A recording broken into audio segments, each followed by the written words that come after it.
Petrol के bill में डंडी मारते हैं यार मुलाजिम। माफी चाहता हूं अगर कोई मुलाजिम मुझे से सुन रहे हैं। पेट्रोल भराने जाते हैं, सेठ की गाड़ी के अंदर डंडी मार। पेट्रोल पंप वालों से इनकी सेटिंग हुई होती है। पेट्रोल पंप वाला पूरा बिल बना कर देता है और वो पूरे पैसे लेते हैं, लेकिन डंडी मारी है। पेट्रोल पंप पर मौजूद जो पेट्रोल भरने वाले होते हैं वो भी खा रहे होते हैं, और जो ये मुलाजिम होता है ये भी खा रहा होता है। परचेजर डंडी मारते हैं, खरीदते किसी और दाम में, बता दे किसी और दाम में, जो बेचता है और ये जो खरीद रहे दोनों की सेटिंग होती है, और सेठ को डंडी मार रहे होते हैं, सेठ को धोखा दे रहे होते हैं। ऐसे ऐसे सेल्समैन आपको मिलेंगे, अजीब और गरीब किस्म की, झूठ भी बोलते हैं।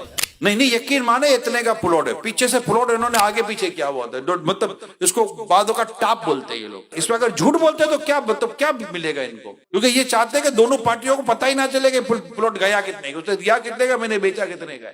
कमीशन अलग खा लेंगे और दीगर चीज अलग कर लेंगे। ऐसे इतनी इतनी अजीब और गरीब किस्म की बेईमानियां करते हैं। सेल में, परचेज में, कमीशन में, कितनी चीजों में नुकसान हुआ। फैक्ट्री से चोरी करके बाहर माल ले जाते हैं। ये सीसीटीवी कैमरे भी इनको नहीं पकड़ पाते ना, इनको सब पता होता है कि कैमरे का रुख किधर कब जाएगा। इनका तो कैमरा भी खराब हो जाता है, क्योंकि अंदर से भी सारी तरकीब होती है। अकेला तो खाता नहीं है, वरना कोई खाने देगा।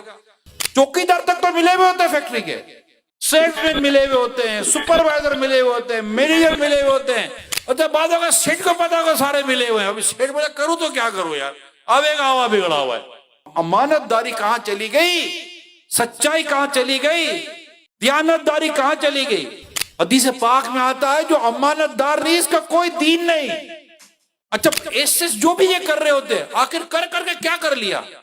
कितने उन्होंने बंगले और कोठियां खड़ी कर ली, और अगर कोठियां बंगले खड़े कर भी दिए इन लोगों ने, कर मरने के बाद अपने रब को क्या जवाब देंगे। ये पैसा कहां लेके जाएंगे, कब्र में क्या होगा। और ये पैसा पीछे, यानी कि हराम माल की नहुस सुनो, सदका करेगा कबूल नहीं है, कि अल्लाह पाक है, पाक माल कबूल फरमाता है।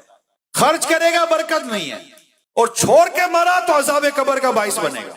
एक खैर का पहलू भी नहीं हराम की रोजी में, एक खैर का पहलू। और खुद अब उसका अपना फेलियर अलग, इसको फिर को बिठाने और खिलाने पिलाने के तैयार नहीं। अरे ऐसो को बाद होगा, दवा में शिफा भी नहीं मिलती, जैसे आता है वैसा चला जाता है, बीमारियां तक दूर नहीं होती बेचारों की। रहम आता है इन लोगों के ऊपर। ये मतलब क्यों कर रहे होते हैं ऐसे। अल्लाह पाक आपको मुझे हराम रोजी से बचाए।